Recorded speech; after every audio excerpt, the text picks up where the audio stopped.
Pronto, voltamos. Então, vamos lá. Os romanos tinham algum sentido. Quando eu vi isso a primeira vez, eu fiquei assim, estatelado, né? Falei, gente, será que os caras têm razão mesmo? Para a época, se põe na época, volta para a época, né? Não ouça. O nosso problema histórico é você entrar num carro do século 23, ou 23, ó, século 21, eu já estou longe, olhar no retrovisor, a partir do seu carro, você julgar as carroças lá atrás. Está errado. Tem que se pôr no lugar deles. No fundo, cara, eles tinham com razão. Não tinha razão em matar as pessoas, como matavam no óleo quente, atravessado na espada, isso aí não. Mas, pensando bem, o que era em Cristo para eles? Igreja, é tudo novo para eles. Hoje é fácil você falar igreja, Cristo, irmão, porque, gente, na sociedade que já veio construída a partir do cristianismo. O Brasil foi colonizado no ano, né, 1500 aí, segundo a história paralela aí, e já veio com o cristianismo, né? Então é fácil para nós falar sobre isso. Mas imagina naquela época. Imagina se nasce hoje uma igreja Rui Barbosiana. Rui Barbosiana. Rui Barbosa é filho de Deus. Rui Barbosa é o nosso libertador. É o nosso. Rui Barbosa, aquele pensador baiano, aquele poeta, aquele escritor baiano. Não, é Rui Barbosa, não. Isso, eles é. Ah, o Jesus, o filho do carpinteiro, embaixo daquela esquina, que fez a minha mesa. Ah, não conheço, não. Gente boa, menino. Ele é salvador de quem? Da humanidade? É o rei dos reis. Se põe no lugar dele, só um pouquinho, você vê. Aquela igreja foi muito corajosa, rapaz, para encontrar essa comunidade assim, né? E agora tem essas acusações. Olha lá, e no caso, mesmo irmão com irmão? Casa. É, irmão em Cristo. Mas, pois é. E aí vai. E aí eles acumulavam essas acusações. Só que, Márcia, durante 30, 20, 27 anos, mais ou menos, isso foi. A igreja foi. Ela começou pequena, 120 membros, né? Ela foi se inserindo na comunidade. O que fazia a igreja, Alberi? Roma dizia, ofendeu? Mete lá a espada. A igreja falava, ofendeu? Não, vira o rosto, bate aqui, né? Roma dizia, o miserável nasceu porque Deus está perseguindo ele está pagando o pecado. Tanto é que os discípulos perguntaram para o Senhor, lembra? Que aquele cego, foi ele que pecou? Ou foi os pais? Que era uma cultura formada. A igreja diz, não, a igreja não, Deus perdoa e Deus cura, Deus restaura. A igreja começou a pregar totalmente ao contrário daquela comunidade. E isso, ela foi crescendo, e olha aqui, os imperadores ficaram de olho, os procônsulos, né, que os prefeitos, ó, esse povo está crescendo demais, esse povo está... Não diz no Brasil hoje que os crentes podem definir uma eleição, como de fato define. Isso para os olhos do governo é perigoso, porque se não for o pensamento do governo, eles querem perseguir. Isso aconteceu com Roma, exatamente, exatamente isso. A igreja foi muito ousada naquela época para chegar onde ela chegou. Vou continuar aqui. Eita, cadê a apostila? Tem que achar a apostila. Oh, voltou aqui. Pessoal, não, tá errado aqui. Tem que primeiro ler aqui. Agora foi. Ok. Estamos aqui na parte 2, né? Parte 3 já. Roma 2. Esse caráter divino dado a um ser humano explica, em grande parte, as mazelas do império, devido aos mandos e desmandos do imperador. Exatamente, ó. Dado o caráter divino ao imperador, ele se achava Deus. Você vê o caso de Nero, meu? Nero incendiou. Ah, sim, desculpa, não terminei o que eu falei para você. A igreja veio construindo esse modo de viventes. Ela mudou o conceito da comunidade, isso preocupou os impérios. Eles tinham que fazer alguma coisa para exterminar esse povo. Por incrível que pareça, Roma já tinha leis à vontade. Inclusive, teve um tempo que, para você prender um cristão, tinha que denunciar ele. Não era tão. Parece que hoje está mais canibal hoje, tá pior hoje, parece. Naquela época, não. E aí o que aconteceu? Quando os cristãos dominaram Roma, o mundo inteiro, não aguentavam mais matar tanto cristão, quanto mais matar, mais aparecia, Nero teve uma excelente ideia. Ele queria construir Nerópolis, que é o nome dele, ele era louco, né? E ele queria fazer isso aí. Aí ele mandou tocar fogo em 14 bairros de Roma e mandou culpar os cristãos que foram eles que destruíram Roma, por causa de Jesus, que eles eram contra a Roma, que a pátria era Jerusalém, era contra o imperador, que Jesus Cristo era o rei do Senhor, rei dos reis, Senhor do Senhor. Aí ele mandou tomar... aí começou as perseguições. A partir de Nero, acirrou-se, né? Aquele filme Ben-Hur, você assiste Ben-Hur, né? Já viu Ben-Hur? Aquele ciclo máximo, né? Não existe mais hoje, é só um campo lá. Engraçado, é só um campo, lá é um campo verde e em volta as igrejas de Jesus, né? Glória a Deus. Então, ali aquele ciclo Max. O Nero nunca viu o Coliseu, tá, gente? Ah, o que o Nero no Coliseu, não pregue isso nunca. Ah, o Nero no... Não, o Nero nunca viu. O Coliseu foi dado em homenagem a ele, ainda. Porque eles eram de uma dinastia lá, né? Claudiano, se não me engano. Então, assim, aí a igreja vai moldar isso, vai ameaçar o império. Aí, quando é no tempo de Nero, ano 64, ele vai matar Pedro, vai matar Paulo. Ele vai matar muita gente. E depois dele, os que vieram.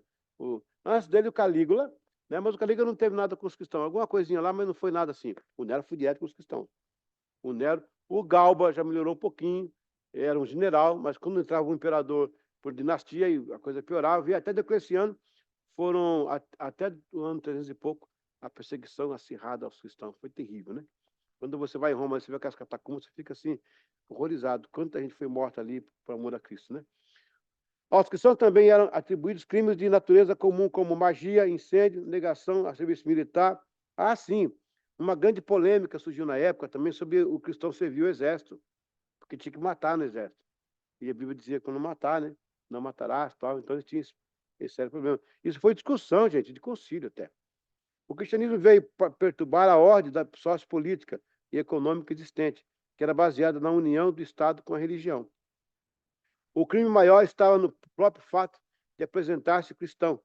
Mas, apesar de todas as perseguições aos cristãos, a igreja caminharia para tornar-se como um Estado dentro de outro Estado, por causa de sua organização, que depois a oficialização seria assumida pelo Império, que é no caso que foi o Império do Constantino, né? Parte 4, para a gente tomar um tempo para descansar um pouquinho. Ásia Menor. Enquanto o Império começava a sua lenta agonia, a igreja crescia cada vez mais. Exatamente, ó. Roma vai cair quando? Quem lembra? Exatamente. 76. Porque os pequenos grupos, né, chamados de bárbaros, quem eram os bárbaros? Todo mundo que não pertencia a Roma era bárbaro. Aí, os nórdicos, também os godos, os normandos da França, não era normando ainda na época, tem outro nome? Não, já era, não, ainda não era normando. A cabeça dá um nó aqui, porque a história é paralela. Exatamente. Os germanos, e foram os caras que inventaram tudo, né? Quando eu vou na Itália, rapaz, eu falo assim pro cara, eu chego lá, tem um amigo meu lá, né, o Cristi, ele fala assim, brasiliano, o A dele é bem aberto, né? Eu falo assim, vai, vai, donde vado? Eu falo, eu vou para Jordânia. Jordânia! Isso, eu gosto que ele fala o A, porque é bem escrachado assim. E a pizza deles, cara, não presta, cara. Como é que pode em Roma? É uma fatia, né, é uma fatia com pepperoni em cima. É, a nossa tem borda recheada, tem tanta coisa. Os caras. Enquanto o império começava a sua agonia, a igreja crescia cada vez mais. Havia cristãos na Britânia e na Espanha. Nesse tempo, a Espanha ainda era toda ali, né? Portugal e tudo. No Egito, no Danúbio, na Ásia Menor, nas costas gregas, na Trácia, na Macedônia. Havia também alguns em Aélia Capitolina. Quem que é Aélia Capitolina? Lembra? Então, era Jerusalém. Construída sobre as ruínas de Jerusalém. O Adriano colocou esse nome para tirar Jerusalém. E colocou aí Aí ele colocou a Palestina. Aí ficou até hoje o pessoal falando errado aí. As cidades costeiras da Síria possuíam grande quantidade de cristãos. O primeiro evento importante na expansão do cristianismo na Ásia Menor foi no Pentecoste. Naquela ocasião, uma multidão de pessoas de várias línguas, que incluía judeus da diáspora, judeus que viviam fora da Palestina, e os prosélitos judaicos se reuniram em Jerusalém. Os apóstolos de Jesus pregaram as boas novas a esses visitantes. O registro histórico diz que vários desses visitantes vieram da Capadócia, do Ponto, do distrito da Ásia, da Frígia, da Panfilha, regiões que compunham a grande parte da Ásia Menor. Cerca de 3.000 pessoas aceitaram a mensagem cristã e foram batizados. Ao voltarem para casa, levaram consigo sua nova fé. Gente, o Pentecostes foi a primeira conferência internacional da igreja. Aqueles 3.000 eram pessoas que estavam ali, tinha 100 e poucas ações, né, segundo a Bíblia. Eles voltaram para a cidade levando o evangelho. Olha, foi uma sacada de mestre, né? Não, atacada de mestre, né? Foi uma atacada de mestre. Porque acontece bem naquela época, Pentecostes. Podia ser depois? Não. Bem naquela época, né? Jesus, ele ressuscita, né? Ele fica 40 dias. não é isso? Depois vai ser assunto ao céu, depois de 10 dias ele desce para Pentecostes. Você tem 50 dias certinho, né? Da morte dele, da ressurreição e do Pentecostes. E pegou todo esse pessoal que estava passeando lá por Jerusalém, que era um momento de que eles iam para adorar, tinha as festas envolvidas, eram os judeus da diáspora, né? Estavam nos outros países, e acabou que pegou logo o Pentecostes, né? E Deus mandou. Ali você vê eles pregando na língua que eles entendiam, né? Os próprios idiomas. Então, porque Jerusalém era um fuzuê ali, muita gente. Pentecoste era a festa Isso. do Pentecoste, que era a festa da colheita. Então, eles iam, era uma tradição judaica. É a tradição deles, é. Iam para lá. Inclusive, era tanta gente que tinha que cantar 2 galos, porque era um galo só que cantava, né? O galinhum, que é a corneta, não é o galo, não, pelo amor de Deus, não é o galo. O pessoal acha que é o galo, né? O galo canta. É, isso mesmo. Aí era um para o norte e outro para o sul, porque era muita gente para avisar. Aí quando você fala antes que o galo cante 2 vezes e tal, porque tinha horário do galo cantar, né? Os horários. Que o galo era um galinho, que era a corneta.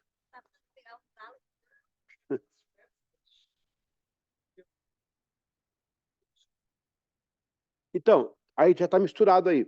O que Deus mandou lá atrás, você tem a Páscoa, você tem os ázimos, isso já está lá em Levítico, já fala isso, em Números, Deuteronômio. Você tem a Páscoa, você tem os ázimos, tem as primícias, o Pentecostes, o tabernáculo, né? Os cabanos,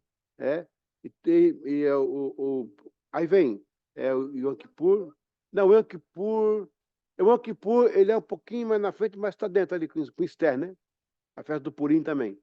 Só que já no tempo de Jesus, o irmão Beri, tinha outras festas que eles tinham colocado, tipo o Chanukah, que foi aquela noite que o azeite demorou, noite não, aquele período de 9 dias de batalha, Macabeus, que o óleo não acabou no tempo. Eles acharam que foi Deus que deixou o óleo ficar lá. 9 dias, aí colocaram mais 2 hastes no candelabro para ficar o Hanukkah, né? E outras festas. Então havia muita mistura. Mas as que Deus colocou estavam lá também, estava lá. Essa do Pentecostes era uma festa que Deus ordenou. Deus ordena isso. Aos 50 dias, tal, pega a primícia, né? Aquela festa toda. Interessante. É muito bonito como Deus constrói essa cultura com os judeus, né? Que, aliás, a gente devia, não é fazer essa festa, mas observar como que Deus instrui tudo ligado ao relacionamento. Tudo ligado ao relacionamento. Mais alguma dúvida aí, pessoal? Ok. Vamos dar aí para vocês uns minutinhos, né? Aí 5 minutos, 6, 7 no máximo. Para tomar água aí. A Cris acabou de tomar o chocolate quente aí. A Mary acabou de fazer o macarrão. E a Flávia Abel saborear aquela costela que está aí. Amém? E nós vamos ficar aqui na água e no pão.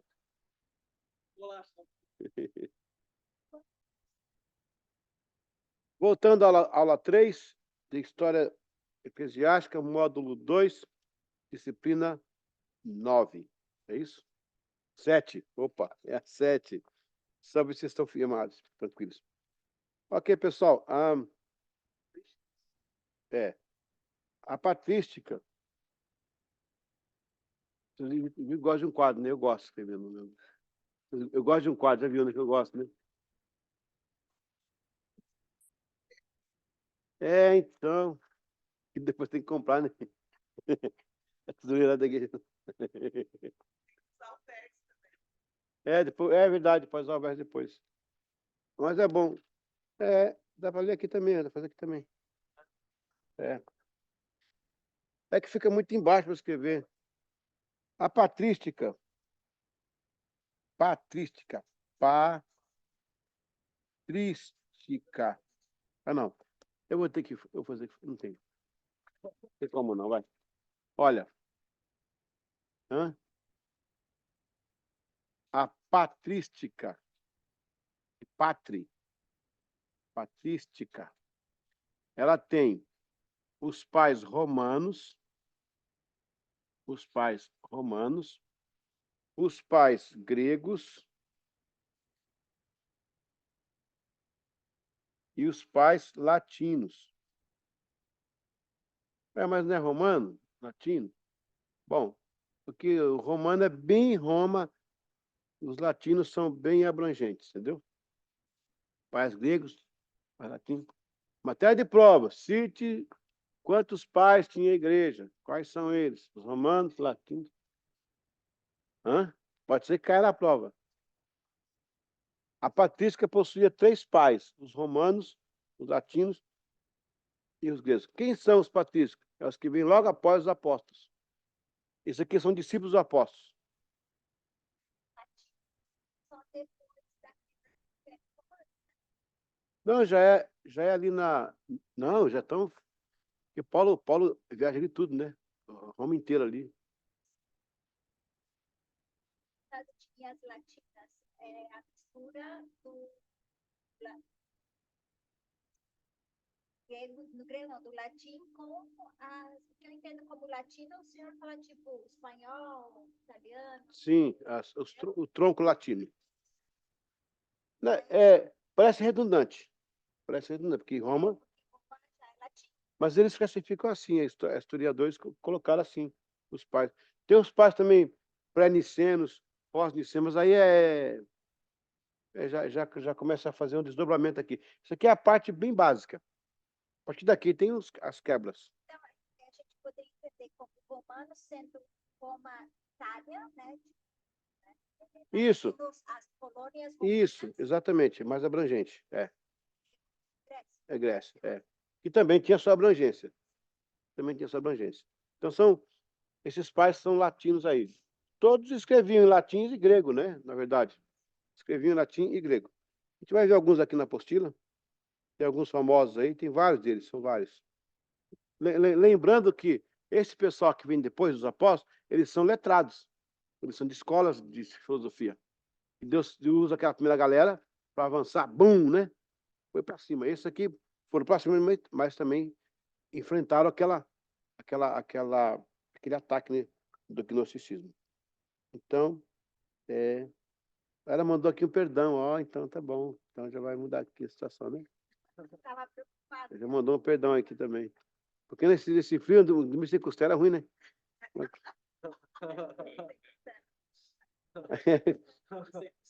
Adão foi tirada dele, né? A patrística. Os primeiros três séculos da história da sociedade cristã, ocorreu o que ficou conhecido como a patrística. E esse movimento se estendeu até o século VII. Tem um outro nome que fala também, patrólogo. Vou ler aqui, ó. O termo patrística vem basicamente de pai, padre, patrística, também conhecida como patróloga. É, na verdade, uma filosofia cristã, a quem evocou, e quem a evocou foram os primeiros líderes da igreja, que sucederam os últimos apóstolos, de fundamento, e os que estiveram com Jesus. Sua base conceitual se concentrou na verdade da fé cristã, defesa e ofensiva, no sentido de proteger a visão da igreja contra os hereges heresias que foram surgindo para confundir verdadeiros evangelhos. Só um ponto aqui, vou dar uma pausa aqui. Esse pessoal se divide em 2 grupos, tá?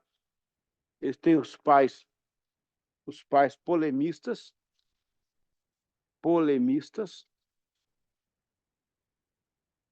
e os pais apologetas.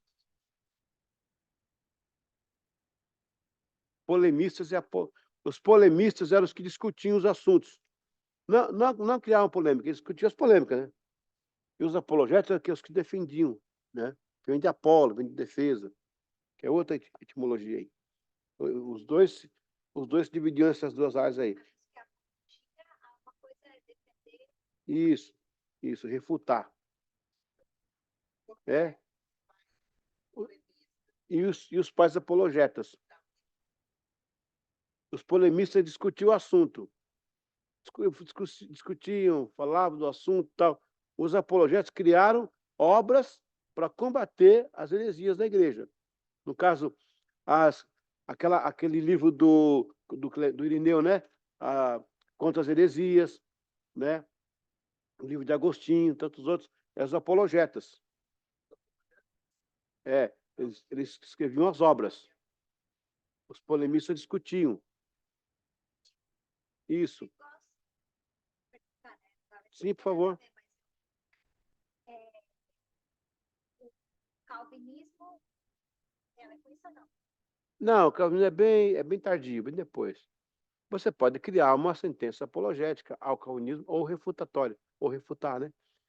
É que no primeiro século, eles começaram o gnosticismo foi muito forte. Eles diziam que você podia conhecer a salvação pelo saber. Então eles discutiam isso muito. E a discussão era assim, gente. Sabe o que era muito comum naquela época? Inclusive eu fui lá na Grécia e eu vi isso aí. Tem um local de discussão, eles tinham um local que é de parlatório mesmo, feito para isso. Chegava assim e dizia assim, ó, eu tenho uma tese, eu tenho uma palavra aqui, a pessoa se reunia para ouvir, aí ficava, era educado para ouvir. Aí falava, ó, eu estou pensando assim, isso. Aí alguém refutava ele. Era isso, entendeu? Era muito comum. Por isso que tem as praças, as praças eram para isso. A gente tem praça hoje no Brasil para sentar, jogar comida para pombo, né? Mas a praça era mais para isso. Inclusive na Grécia tinha o Dionísio, né? Que tinha um lugarzinho que para o filósofo estava começando e tinha o espaço do filósofo de nome. Quando o cara marcava que ia dar uma palestra lá, enchia. Aí tinha os anfiteatros. Outra coisa, quem? O Senado? Não, no Senado era mais uma reunião dos senadores para dirigir o país. Ah, sim, devia ter tese entre eles lá, né? Mas tinha um local, que tinha um local para isso. Lembra que o apóstolo Paulo vai lá com os epicureus e fala lá, ele tem a palavra dele? Então, ele tinha direito de falar. De falar. Por isso que nós temos as mensagens que pega na rua, esses cultos que a gente faz na rua com o microfone, que prega, isso é coisa grega. Isso é interessante isso aí. Muito interessante. É, lá na Grécia tem esses dois locais, né, que você viu. Outra coisa, como que eram os debates da época também? Não era como hoje. Hoje o debate é frente a frente, o cara fala, tu responde, réplica, prédica, réplica, tréplica, né? Não. Você marcava um dia para falar uma coisa e o outro dia para o outro falar a coisa dele lá. Aí depois você fazia uma reunião para dizer qual que das você estava.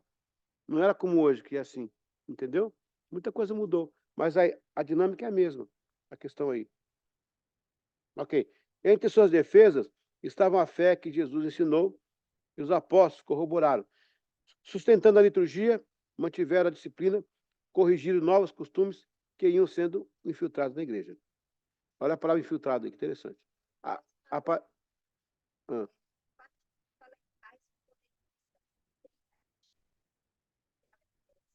não, não. É que eles ampliavam o assunto. Aí depois deles se organizaram em apologetas. E aqui eles falavam, ah, não, não é assim. Aí o outro falou, peraí, vamos escrever, vamos lançar uns livros, vamos fazer lançar umas obras aí para combater. Aí vem um bocado de obra aí. Tem uma lista. O Didaquê é uma delas. O Didaquê é uma delas. Didaquê, né, de didática. A, a patrística foi uma grande resposta à filosofia grega e seus mitos, pois a igreja passou por uma fase de identificação para fundamentar a verdade. Então, após o período apostólico, segue o período patrístico, que são, em sua maioria, os discípulos diretos dos apóstolos. Depois da patrística vem o período escriturístico. Segue-se, então, a reforma, depois o avivamento e missiológico. Ok, parte 2. Agora os pais de Roma. Como o período é patrístico, quem vem de paz, daí a expressão linha padre. Por isso que tem o padre, gente. Não é porque é espanhol, não. É latino. É latino. Na verdade, era patre, né? Patre. Patre. O período é subdividido por grupos de pais. A igreja possui locais de maior aglomeração de liderança. Entre esses locais estavam estados, grandes cidades, capitais como Antioquia, Jerusalém, Alexandria, Esmirna, principalmente Roma, uma vez que o império da época era romano. Muita historicidade da igreja foi concentrada na capital. Talvez pudesse ser Jerusalém, mas lembrando que a igreja sofreu na diáspora por perseguição do próprio judaísmo. Ó, para responder aqui uma pergunta, por que então que a igreja ficou em Roma? Por que ela solidificou em Roma? Exatamente, porque a perseguição judaica era muito forte, eles tiveram que sair de lá, estabelecido em Roma. Daí vem os pais de Roma. E tinha os pais latinos que estavam em volta, mas tinha os de Roma. E Roma passou a ser o quê? Autoridade. Tanto é que vai ser lá o primeiro bispo, né? E o primeiro papa, que chamam de papa, né? Quando é que surgiu o papa? Não tem data. Eles foram sendo chamados e ficou sendo chamado. Não tem assim, ó, dia tal, do tal, o primeiro papa. Eles voltam e falam que Pedro é o primeiro papa, né? Mas não tem data para isso aí. Itália foi criado depois o país? A Itália, então, Roma era o Império. É, é, inverteram. A Brasília ficou Brasil, né? O Brasil ficou Brasil.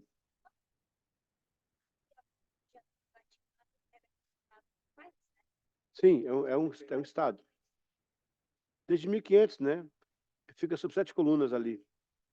É interessante. Eu tenho até um estudo sobre isso, mas agora não dá para. Podemos destacar muitos pais da igreja que, todavia, elencaremos a pessoa do Clemente. Ele é 35, ele é contemporâneo de Paulo, tá vendo? Quer dizer, ele nasceu quando Paulo. Ele nasceu aí depois que Paulo está se convertendo ainda. Mas tá aí, é contemporâneo. Ele aparece no cenário patrício como um nome inesquecível para a igreja. Ele é autor de uma epístola, que, embora não fora inserida no cano do NT, porém foi lida em muitas ocasiões daquele século das comunidades cristãs. Vai, Renete, com Deus, tá? Amém? Deus abençoe, Renete.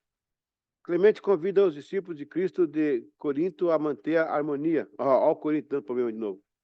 Esse povo, os corintianos, rapaz, até na Bíblia, né? Paulo tem problema, o Clemente, vários deles aí, rapaz. Oh, Jesus, povo difícil, hein? Manter a harmonia e a ordem seguindo os dogmas dos católicos. Ela é a primeira epístola considerada cristã fora do Novo Testamento.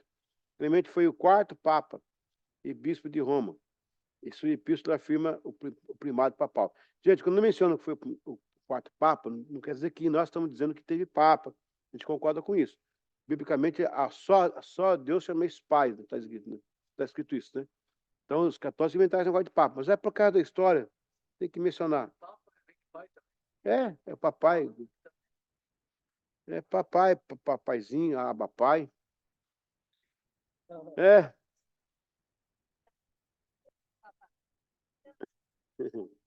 Então, os pais romanos, né, estão subsidiados em Roma mesmo. Sempre em Roma. Os pais gregos. Como já mencionamos, não conseguiremos listar todos os patrícios aqui. Porém, as livrarias possuem material didático que poderão enriquecer o seu conhecimento. Vai lá e se vira. Todavia, vamos destacar alguns. Os pais conhecidos como os gregos nem sempre foram gregos, mas escreveram no idioma. Olha, interessante. Não é porque só grego, porque escreveram no grego. E assim fizeram sua base teológica. Muitos são eles. Irineu de Lyon, esse cara aqui foi fantástico. Irineu, pegar no céu, eu quero encontrar com ele, cara. Esse cara aqui acabou com o Marcião. Ele foi uma defesa do evangelho maravilhosa. Ele que evitou a igreja cair na heresia, cara, esse Irineu. Eu estive lá em Lyon, na França. Não consegui ir na guerra dele, não. Estava tendo um problema, estava caindo lá a igreja antiga, né? A igreja dos primeiros séculos. Olha aí. Pelo menos o resto da igreja estava caindo lá, não deu para. Clemente de Alexandria, lembrando que Alexandria fica onde? Ficava no Egito. É. Não, Alexandria, porque foi homenagem ao Alexandre, né? É. Tinha aquela torre Assista o filme Helena. Vocês vão chorar, tá? Helena. Era uma mulher que muito sábia. Ela que desenhou os primeiros planetas do céu aí, ela falou. Ela foi morta porque ela sabia demais. O cara sabia muito, tinha que ficar burro, porque senão ele era morto. Dizia que é feiticeiro. Pensou? E os burros matavam, né? Ok. Atanásio de Alexandria, João Crisóstomo, Cirilo de Alexandria. Esse grupo foi o que mais enfrentou a disputa grega em ter a verdade, como uma base humana de pensamento, e a crença soteriológica sobre a razão, sendo que a salvação é pela fé em Cristo Jesus. Primeiro eles foram atacados até por pseudos líderes, que vieram do seio da igreja e trouxeram muitas heresias para o cristianismo. Estes homens se levantaram através de muitas obras profundas, combateram as ervas daninhas e mantiveram a fé pura da igreja. Esses caras aqui eram eruditos do grego, sabia? Eruditos do grego. Escreviam em grego. Agora veja bem, olha que interessante. Nem eram gregos, mas porque escreviam grego, eram pais gregos. Só que é da Alexandria, que é do Egito. É por causa da escrita mesmo. Alexandria, nós perdemos ali os 12 mil livros, né? Muita coisa da história ficou ali perdida, que tocaram fogo, né?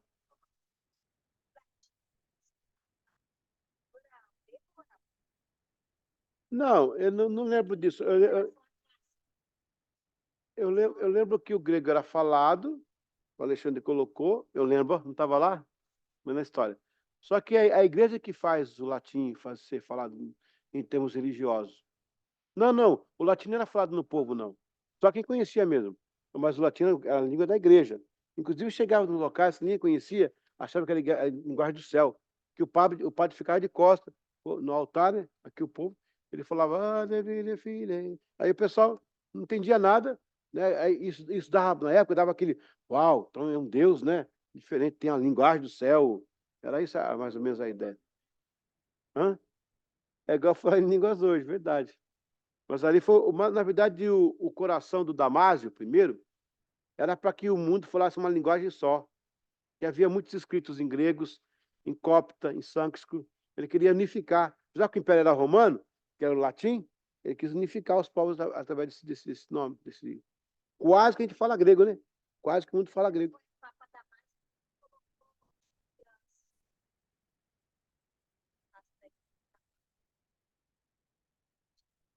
Sim, ele que mandou escrever, mandou Jerônimo fazer a Vulgata. E ele foi ele também que fechou os 27 livros também. Um cara legal esse Damásio aí, interessante aí. É. Como se nomeia o grupo latinos, então subtende-se que foram os pais da igreja que contribuíram com escritos em latim. Assim como os pais gregos também são muitos os latinos, entre eles Tertuliano, esse cara é muito famoso, Tertuliano.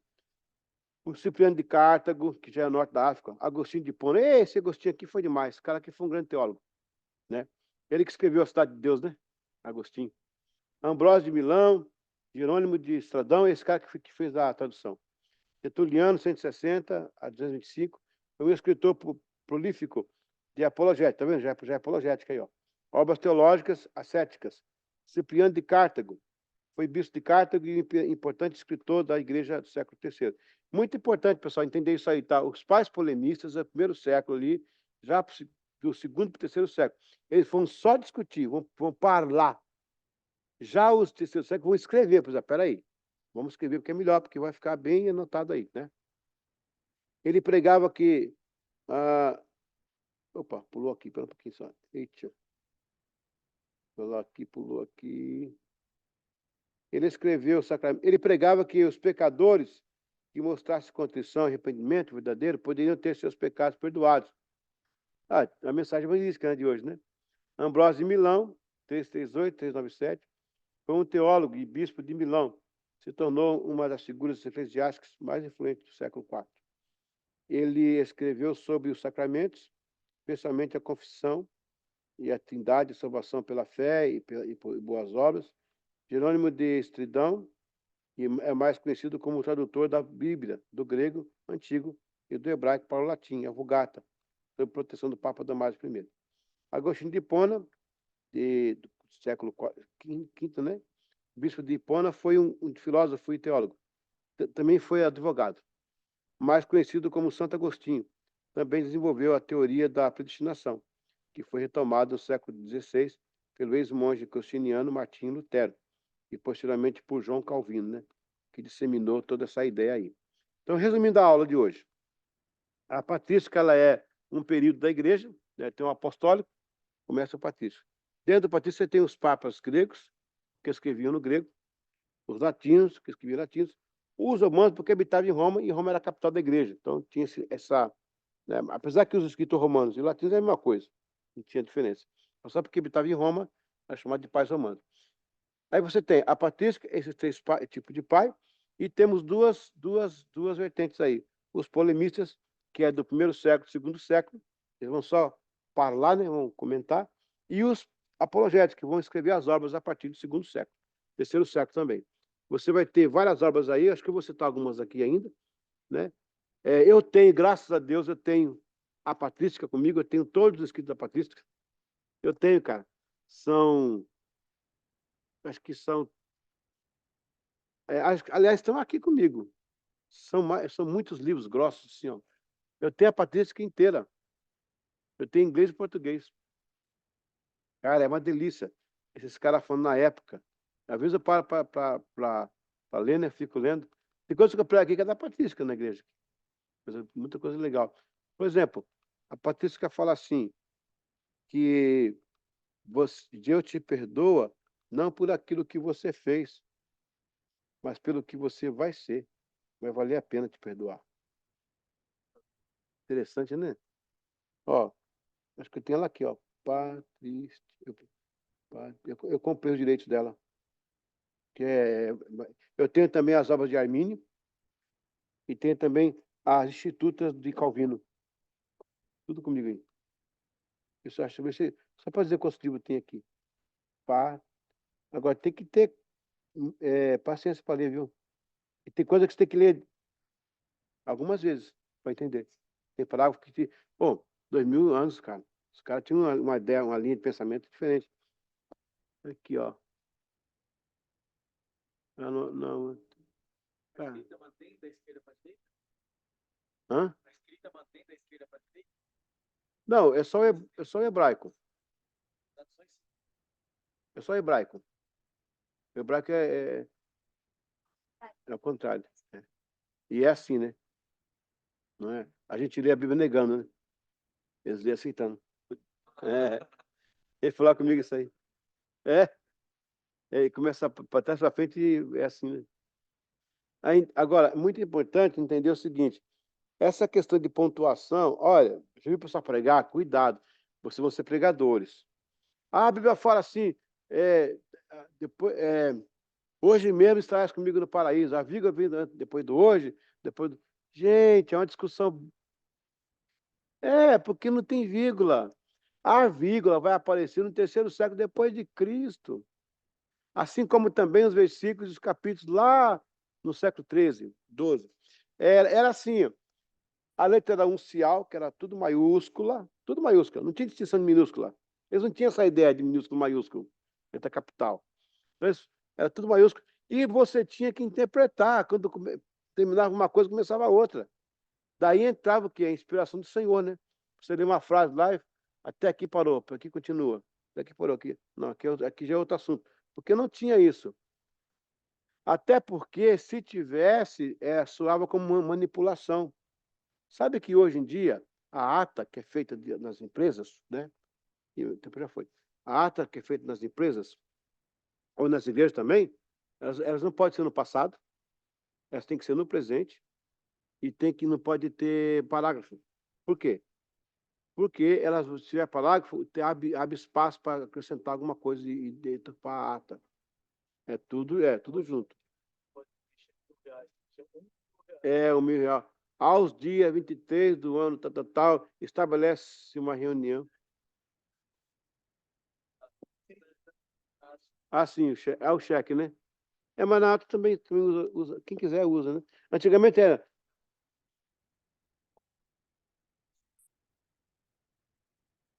Tem espaço, né? Então, exatamente. Isso aí é uma herança romana e grega. Outra coisa, uma recomendação, data é uma obrigação, senão Sim, ela passa a ter prioridade. é interessante. E também não pode ser no passado. E o irmão levantou e falou assim: não, levanta-se, Alberi, levanta-se e fala sobre tal, tal, tal. Entendeu? Isso é coisa lá de trás, ó. Olha que época a gente vive, época que eles viviam. Parece que, né? Interessante isso aí. Pessoal de casa, estamos encerrando os trabalhos de hoje. Começamos a nova matéria. Já damos 3 aulas. Semana que vem, mesmo bate-horário, mesmo bate-momento. E vai estar aqui, tá bom? Deus abençoe a todos. Ó, aqui já foi, tá? Aqui já foi, ó.